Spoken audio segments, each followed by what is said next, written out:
watching WSFA 12 News and the Raycom News Network, Alabama's news source.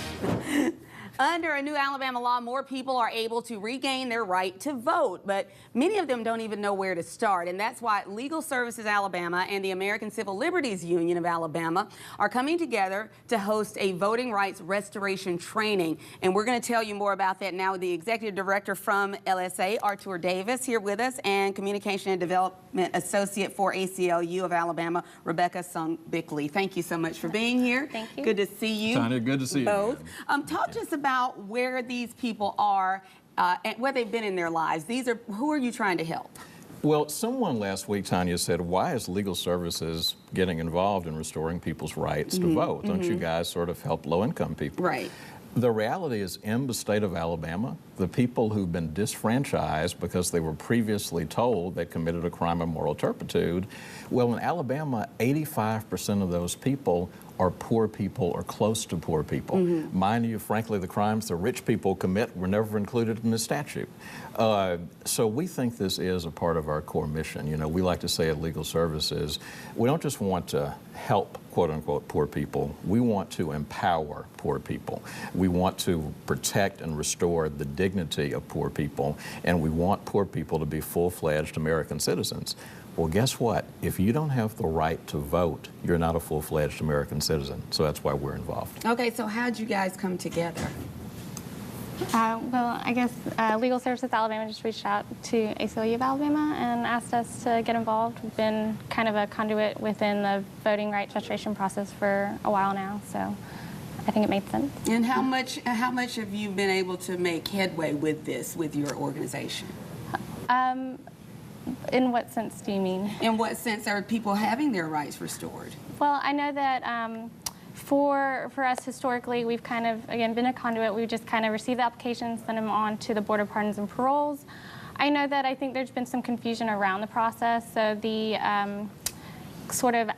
the number of applications that actually get approved is kind of small, but I think hopefully with this new law that will change as it kind of clears up some of that confusion. And that's what you're all about. You're about people gaining that knowledge and understanding at least where they can get started. You're not guaranteeing anything, though. Well, the reality is that there's still a lot of confusion. You know, last week one of our attorneys in Selma was telling me that the Board of Registrars in Dallas County thinks the way this works is you've got to get a permission letter from the Board of Pardons and Paroles saying that you can vote.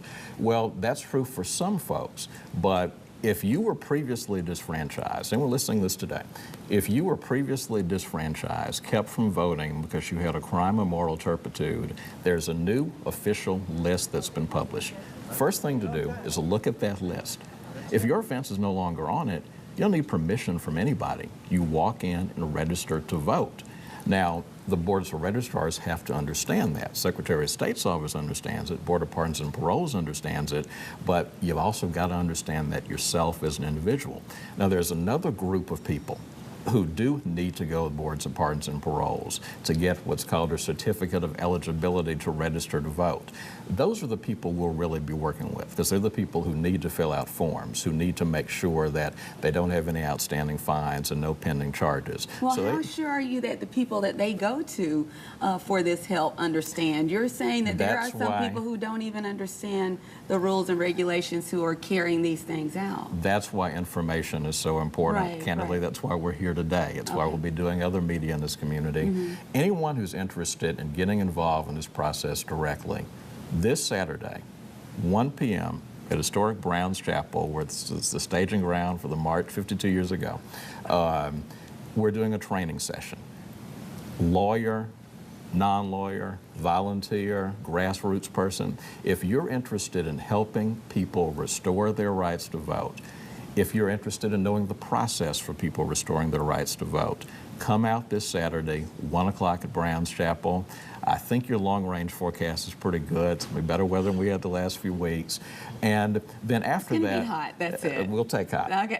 It's the monsoons we don't want to take. But the reality is that we're going to be doing clinics in Birmingham, Montgomery, Selma, Greensboro, over the rest of this month to get people prepared to exercise their rights to vote. So what do they need to do? Just show up that day, or do they need to bring some things with them? Well, we're going to be promoting, we're going to be doing advertising, frankly, around these clinics. And at all of these clinics, we call them restoration clinics. People will be able to come and they will get educated and schooled on the process. For the ones who need an application, a certificate of eligibility to register to vote from the Board of Pardons and Paroles, we'll be there not just to help them fill the forms out, but we'll have a computer terminal set up to run them in the AliCourt system to see if they have other offenses that might disqualify them, to see if they have pending charges that might disqualify them, and to see if they paid all of their fines. Let me say one thing that puts all this in perspective. Everybody we're going to see at these clinics, you know what they have in common, Tanya? What's that? They're people who are out. They've done their time. They've done their debt to society. If you've done your time and done your debt to society, why shouldn't you be able to come back and act as if you're a member of this society? That's what this is about to people who are listening and say, well, that's not interesting or important to me. These are people who have served their time because of something wrong that they did. They paid the price. How do you get people, though, to come back and re-enter this community?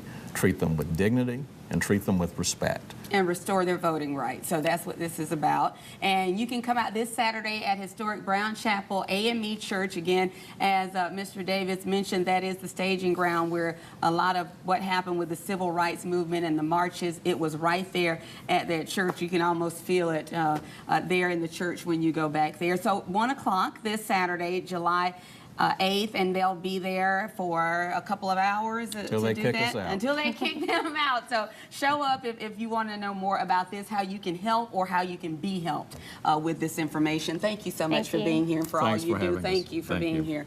All right, stay with us. Coming up, parents, there is a new type of swimming lesson that could help save your child from drowning. We'll have that story when we come back. Let's check in now with Eric and find out more about this stifling heat. It's only a little after 11. It already feels like it's the heat of the day. Yeah, well, what more do you want to know about it? It's hot, it is sizzling, and it's going to get hotter for the next few hours. We've got your latest numbers and your new 7-day Witcher Temperature week.